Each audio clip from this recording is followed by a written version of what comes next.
ফকিন্নির পুত ওই নরেন্দ্র মোদী বেজন্মা তোর তুই যে পুশিন করো তোর মাকে আগে পুশিন কর। হিজড়ার যেমন বাচ্চা হয় না, হওয়া সম্ভব না, এই শেখ হাসিনাও আইনের আওতায় না এসে এই আদালত ফেসলা করে বাংলাদেশে আসা সম্ভব না, সম্ভব না, সম্ভব না। বাংলাদেশ হচ্ছে গণতান্ত্রিক দেশ, স্বাধীন দেশ। এই দেশে সকলেই আসবে থাকবে, এটাই তো স্বাভাবিক।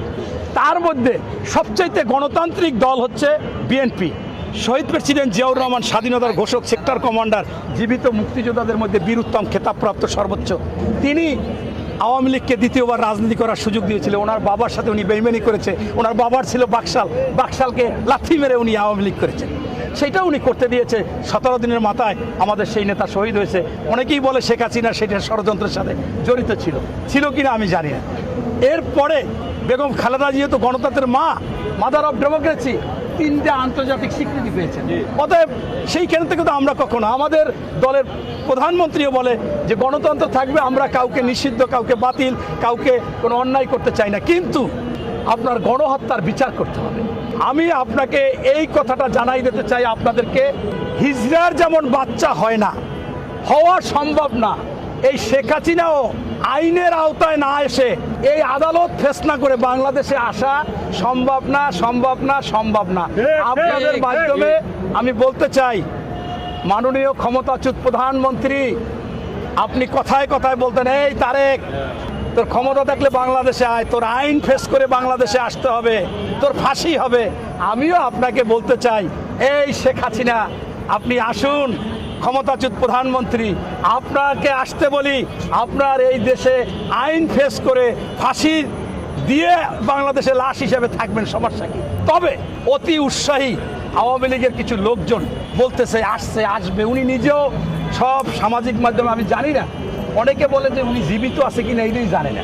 এখন আমি এই জন্য 2-3 বার মাঝে মাঝে এই 15 দিন পর পর একটা ফেসবুকে স্ট্যাটাস দিই যে মাননীয় ক্ষমতাচ্যুত প্রধানমন্ত্রী, ফেসবুকে ছয়লাভ আপনি বেঁচে নাই, তাই আপনি যদি বেঁচে থাকেন একটু লাইভে এসে কথা বলেন।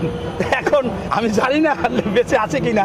ওই যে শুভেন্দ্র অধিকারী, এই বাংলাদেশের একটা বেজন্মা জারজ চৈতালি নাকি, আবার ওই যে এরকম কিছু কিছু লোকজন আছে যে ওই দেশে বসে আবার ওই একজন ভদ্রলোক প্রেস ক্লাবের, ভুলে গেলাম এই মুহূর্তে, হিন্দু ভদ্রলোক, ওদিকে আবার মোফাজ্জল হোসেন মায়া, ওদিকে আবার নানক, আবার সেদিন দেখলাম একজন জঙ্গি মানুষ, আমি জঙ্গি বইলা যারা এতদিন ই করছে, দাড়ি চুল ভরা। আমি কি এই লোকটা কে, কি মন থেকে আসলো নাকি?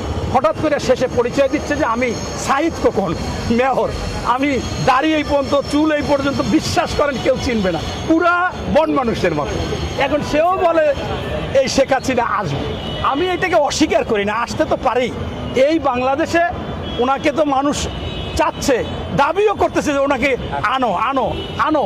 এই আমরা দাবি করি, সরকার দাবি করে, আরে ফকিন্নির পুত ওই নরেন্দ্র মোদী বেজন্মা তোর তুই যে পুশিন করো, তোর মাকে আগে পুশিন কর। তোর মা ছিল হইলে বরিশালে, তুই স্বীকার করছো, আর এরপর তোর সেকেন্ড মা ওই শেখ হাসিনারে পুশিন কর। তোর ওখানে যারা আওয়ামী লীগ আছে এগুলো পুশিন করা, এগুলো করে না। কয় পুশিন করে যারা ওইখানে 30 বছর, 40 বছর, 50 বছর রয়েছে, ওই দেশে ভূমিকা করেছে, এই শ্রম দিচ্ছে, কাজ করছে, এদের এটা তো অন্যায়।